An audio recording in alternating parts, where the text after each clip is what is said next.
This is Joe Pugh for IFLTV.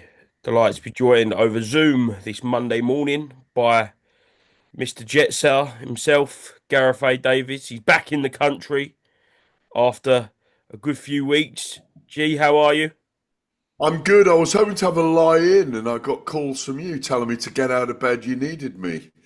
So here I am. I've had to have a quick shower, get 2 cups of coffee in me. You know I'm not an early morning person, and you've got me up with the birds eating the worms. Well, it's the best way to start a week, mate. Got Yeah. to jump on, start as we mean to go on. Gareth, we'll start off with Canelo-Crawford. I know you was at the first press conference overnight, the second presser, a little bit of theatrics, bit of pushing and pulling. Yeah, Gareth, what did you make of that? Well, I think Terence Crawford upped his game. I think Canelo maybe was taken a little bit by surprise. Crawford body rushed him, well, in slow motion, kind of got his body in there, decided that he's going to up the ante with the talking. I mean, a few of us had moaned about the fact that the two boys were sitting there having dinner and cups of tea with Turkey Al Sheikh in Riyadh the night before the press conference there on Friday last. And Crawford decided to get stuck into Canelo. Clearly wants him to come out and throw hard punches and plant his feet, and wants to be an erudite matador to the bull. That must be his plan. Get a little bit of ire, a bit of anger into Canelo, make him think that in a way Crawford's coming at him like he's just absolutely confident that he's going to be a static target for him. Canelo obviously doesn't speak English to the extent that Crawford does, so he'll always win those battles in English. But yeah, I like the fact that Crawford has now upped the ante. Obviously, they meet again this weekend, I think. Is it possible for Terence Crawford to rattle Canelo in the build-up? He's seen everything in build-ups over the last, what, 16, 17 years. Yeah, I mean, I think it's possible to rattle anyone, especially when you've given out your respect for the guy, that you've got a lot of time for him, you've talked about his skill set, and then suddenly he's telling you that he's going to hunt you down. He's taking all your belts. He's taking your soul. He's going to get stuck into you. Crawford as well. It looks like is Turkey Al Sheikh's favourite in this fight. Um, he seems to favour him. I think I'm right in thinking that. And because he wants the lighter, smaller man to win, but that's got a horrible habit of going wrong for the fighters. The jinx of Turkey. Um, Gareth, does this fight need a little bit of stick between the two of them? Yeah, I think it does because otherwise, but neither of them are particularly given to trash talk. That's why I'm happy that Crawford's had a little go, as enlivened proceedings, if you like. The Bomac was in there as well, wasn't he? Brian McIntyre, putting his huge frame into Canelo and pushing him backwards and adding to the melee yesterday in New York. I thought it was handbags really. There were no punches thrown. They handled it very quickly, but it did go viral and it created a meme or a viral moment for everyone to get stuck into. Yeah, I think it did need a little bit because you've got these three press conferences over 8 days and then nothing till early September. So that's a long time and there's a lot going on in between. So it gives the guys something to think about now they go into camp, and it gives us all something to think about in as much as we know that Crawford means business against Canelo. Certainly. Does it feel a little bit weird seeing Dana White in the middle of two boxers? Yeah, it seemed anomalous yesterday, but he's gone out there and he's had to deal with John Jones retiring suddenly as well over the weekend while he was in, was it Uzbekistan, I think, certainly one of the Eastern European countries. While the event was going on, they got news that Tom Aspinall oh, they got news rather that John Jones has retired and won't face Tom Aspinall, and therefore the British fighter becomes installed as the heavyweight champion, having held the interim belt. Yeah, I mean, look, Dana White is used to these huge occasions. I think he looked like he was enjoying it. He looked like he was relishing it. Um, he's going to take this seriously. He's going to give it his all. And it's going to be a fascinating moment. Also, I heard him say, you know, I've got respect for Frank Warren and Eddie Hearn. I don't know if you saw that. You know, he likes the guys. He may well end up working with them, with some of their fighters. Didn't have the same to say about Bob Arum and Oscar De La Hoya, because obviously they throw barbs at each other. But I thought he managed it, you know, very well. He managed it like he always does, which is, you know, he's one of the greatest promoters in the world. We know that through UFC, and we also know that he loves his boxing. Many times I've been in Las Vegas, and I know where he sits in the MGM, for example. He sits on a 10th row tier, so he looks right at the ring on ring height. So no, he's a big fan of big boxing, and it'll be fascinating to see what he rolls out. Just picking this back up with Gareth A Davies as he tends to his household appliances.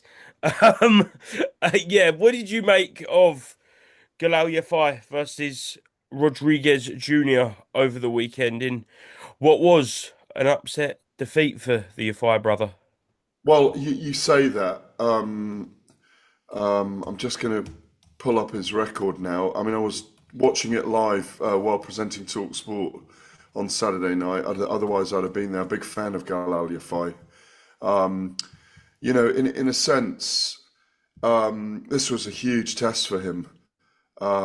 Francisco Rodriguez Jr., you know, a 46 fight veteran going into this contest, into his 47th contest.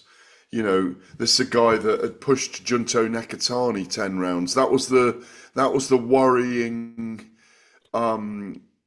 loss even on the records, that fight back in 2022. But if you look at that fight, he gave Nekatani a hard time. And we know how highly you rate Junto Nekatani. He's one of the greatest Japanese boxers, certainly of this era. And they've got some fantastic fighters amongst them, Noya and Noya Nui. Um, it looked tough from him from the very off. Were you there live? Yeah.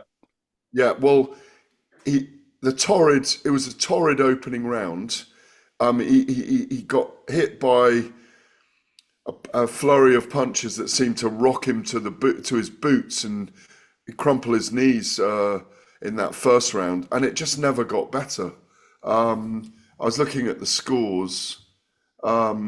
Dominant scores. He was first to the punch. That left hand was quicker. We knew he punched in flurries.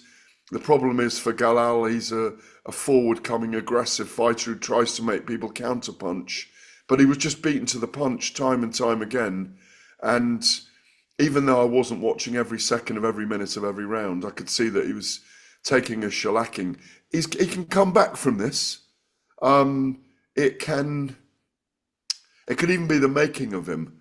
But the problem for him is that, you know, coming off that brilliant victory over Sonny Edwards, who's a big name here in the UK, you know, you were hoping that he could drive himself up into the upper echelons of the flyweight division. As it is, he's going to have to rebuild. But he hasn't. There's no shame in a loss to Rodriguez Jr. That's what I have to say. But it depends what it's taken out of Galal, mentally as well as physically. And then over the Saturday night into Sunday morning, Gareth, we got the news that Alexander Usyk and Krasuk have parted ways. Something that I don't know about you, but I certainly wasn't expecting on my 2025 bingo card. Uh, could this have an effect on the undisputed heavyweight title fight at Wembley Stadium against Daniel Dubois? Well, we know that Alex Krassyuk is a brilliant operator. You know him, you know, well. I know him very well. Been around him a long time. He's a great operator, as I say, and he's very good with the media. He rarely says the wrong thing. He's got the right angles when he needs to protect his fighters. He is not short of a line to spin as well. He's a very forthright man. A guy that I think most of us get on with. I can't recall many people who've fallen out with him. He's stuck it on the Furies when Alexander Usyk couldn't, let's say, articulate his views before his English got, slightly better as it is now. What I read into it is that Alexander Usyk is close to the end, and this happens not because people have had a fallout, but if they've had an agreement up to a certain point. I think it's an indication that Alexander Usyk wants that little bit of the extra percentage from his last fight. Some people might see that as disloyal, but we've seen it many times in this kind of case where fighters go into their last few fights, or last fight maybe, and they don't want to give 10% to that guy as well, and that guy, and that guy. And if he's earning 35 million, 40 million fighting Dubois, it's an extra 4 million in the coffers. It's a sign more than anything for me that Usyk is very, very close to the end. And there doesn't seem to be any falling out over it. Krasiuk's put statements out saying he's been blessed to be with Usyk all this time, and it's been an amazing journey. I wouldn't expect anything less from the big man. Do you think this could be Alexander Usyk's last fight in July? Yeah, I do. It could be a sign of it. I don't know, but I think it could be a sign of the fact that he's definitely winding down. Look, he's not going to go on forever anyway. He was 38 in January, but for me, it's a sign that he's being pragmatic about the fact that this is the time to just shore up his resources, and if he doesn't need Krasiuk for this one, then he doesn't need him. I mean, some people will look on it as an act of disloyalty after all this time, but if Krasiuk was unhappy, I think we'd know about it. I don't think they've had a falling out. I Well, mean, you look at Joe. You look at if Usyk defeats Daniel Dubois, he's beaten him twice, regarded as the biggest puncher in the heavyweight division. He's beaten Joshua twice. He's beaten Fury twice. Who is there really that he needs to beat to prove anything? I mean, you could say Joseph Parker, Ajit Kabayel, but then you can go on forever and ever. And at the moment, he sits there in a pantheon of the all-time greats in the heavyweight division, definitely in the top 10. certainly, and we hope that all did end well.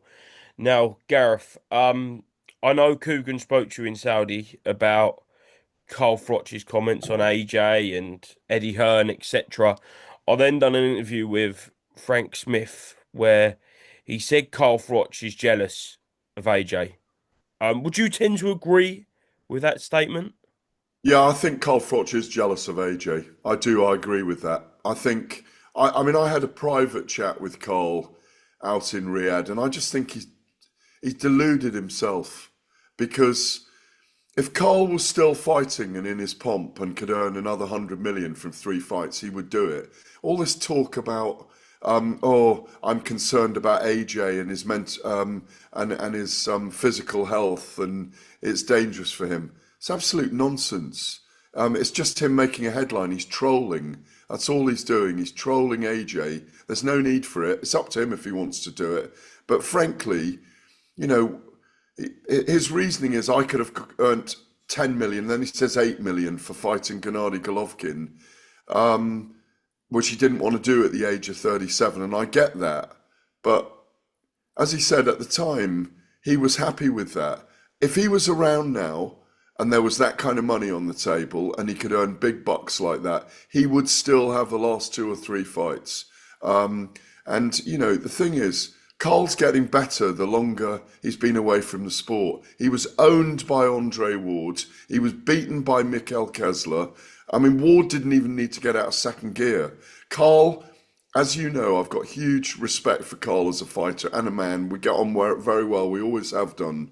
He was brilliant to cover in his career. He was a limited fighter with an incredible chin, incredibly brave, limited technically, but an absolute warrior. And he does that on Froch on Fighting. He's got that warrior code about him that he always talks about.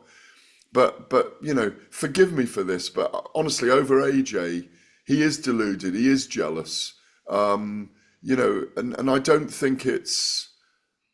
I just there's no need to put the boot in on AJ. There's no need to put the boot in on Eddie Hearn, who helped rejuvenate his career as well. I thought Eddie Hearn did brilliant things for Carl Froch, but I mean, I've been on his knobhead of the week. I think I made the quarterfinals. I lost to Eddie Hearn. I didn't know about this I till did it was see that, pointed to out. be fair, Gareth.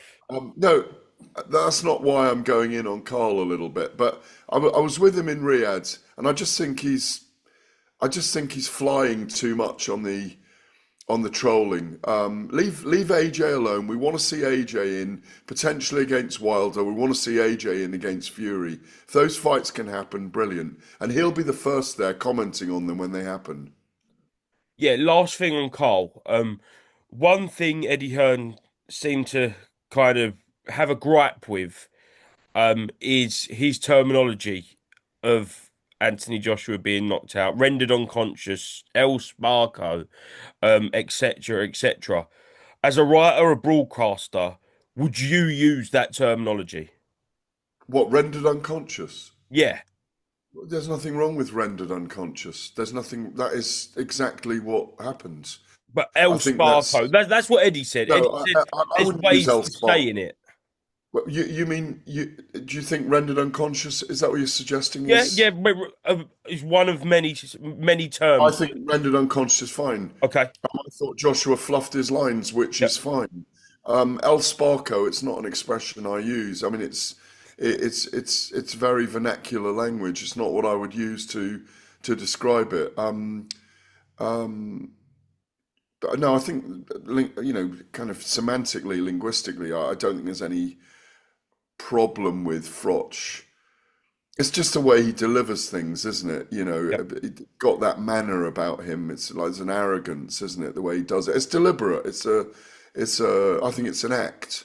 Um, and obviously the gripe with Eddie Hearn and Carl Froch is over, and he told me this, is over the fact that he, in his mind, introduced Anthony Joshua to Eddie Hearn, and that there's something there that Eddie still owes him for that, in a sense. So, for me, the big thing with this is, look, Carl's got his shtick. He's got the way he does things. But I mean, I had this chat with him in Riyadh, and I just think he's out of order with AJ. I think he's out of order.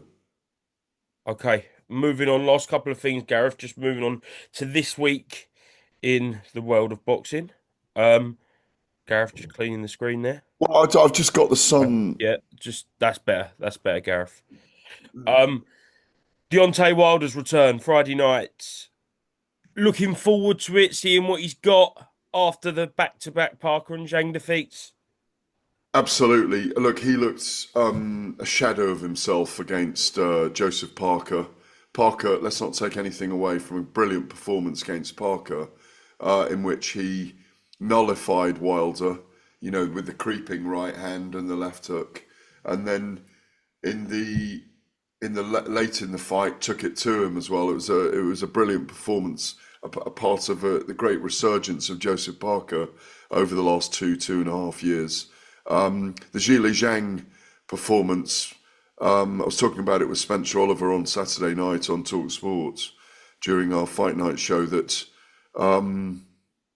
I can just remember grimacing at the way Zhang was beating up Deontay Wilder like a herd of buffalo. He's like a herd of buffalo all over him, never mind a horrible rash. And he looked like he really couldn't pull the trigger anymore. and you were watching like this. You know, you couldn't stop yourself. Um, you know, against Tyrell Anthony Herndon, 24-5. He's got 15 KOs in his 24 wins, but you know, what Deontay needs to do is emulate Richard Torres Jr., who fought Herndon when he was 6-0. Fought Torres was 6-0. Is knock him out in the second round. Get a knockout. Get a viral ending out there on the internet. Get it trending, and call out AJ. That's in my view. Call out AJ. Ditto for our big man over here, for Anthony Joshua. Call out Wilder, and let's make that the big fight. It would still sell in a really big way over here. I know it's 7 years since it was first mooted that they could fight each other, and there was $50 million on the table, and all of that talk. If you remember, with Shelley Finkel and Eddie Hearn, that's where Shirley Winkle began all of that kind of stuff. God, that seems a long time ago now, and Eddie has really come on since then. That's what I'd like to see. Fascinated to see Deontay Wilder back. You know, I've seen interviews with him. He's a zany character. He wanted a body bag on his resume, if you recall, at one time. He's all love and peace from his ayahuasca retreats. They didn't see him in good stead against Parker and Zhang. So he says he's got rid of the snakes around him, the disloyalty around him. He's still banging on about the gloves of Tyson Fury in their second fight. There was an unfairness, even though the gloves were checked by the commission.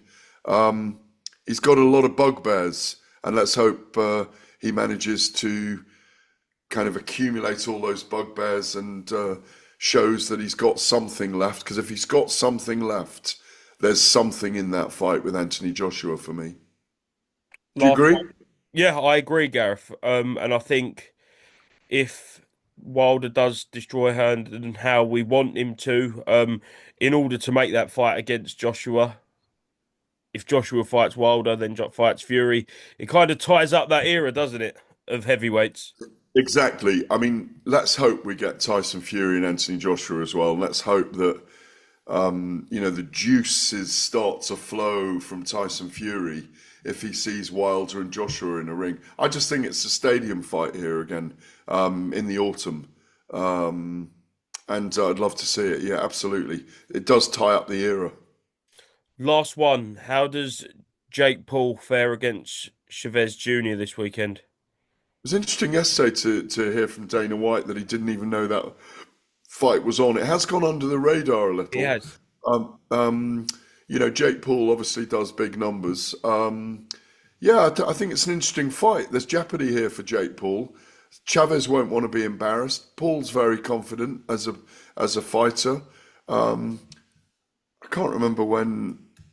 I was going to look. I couldn't remember when Chavez was out last. Can you remember? I think well, he had a win. He got a win, didn't he, after his loss to um Anderson Silva. And I'll get up here, Gareth. I've got it. I've got it here. Raya Hall. July 24. He's fought Anderson Silva, um, Raya Hall, and David Zagara rather. Look, it's a long time since he was. Oh, Daniel Jacobs was 2019. 6 years That was ago a now, that Gareth. was a long time ago. Anderson Silva was 4 years ago. Um, Look, it's the Amalie Arena. Sorry, the Honda Center Anaheim will be humming with Jake Paul fans. There won't be anyone there for Chavez, in my view. It's going to be fascinating. I will watch it. Um, I think Jake Paul's rise in the sport is interesting. It's overshadowed by Canelo and Crawford and those big fights we've got coming up with. I know we'll speak about it in the coming weeks with Daniel Dubois and Alexander Usyk. But yeah, I'll have half an eye on that. I'll have half an eye open late on Saturday night for that. I think he'll win it. Good. Gareth, thank you very much. I'm off to Ben Davison's gym now. And yeah, see what content we can get, Gareth. Well, As Jamie TKV was in with me on Saturday night. He was half an hour flew by. He was brilliant, and I was saying to him, "What's it like there when you, Fabio, Moses, and AJ are all brushing shoulders?" He went, "We all eye each other out of the corner of our eyes when we pass each other." He said, "It's like loads of lions circling in there.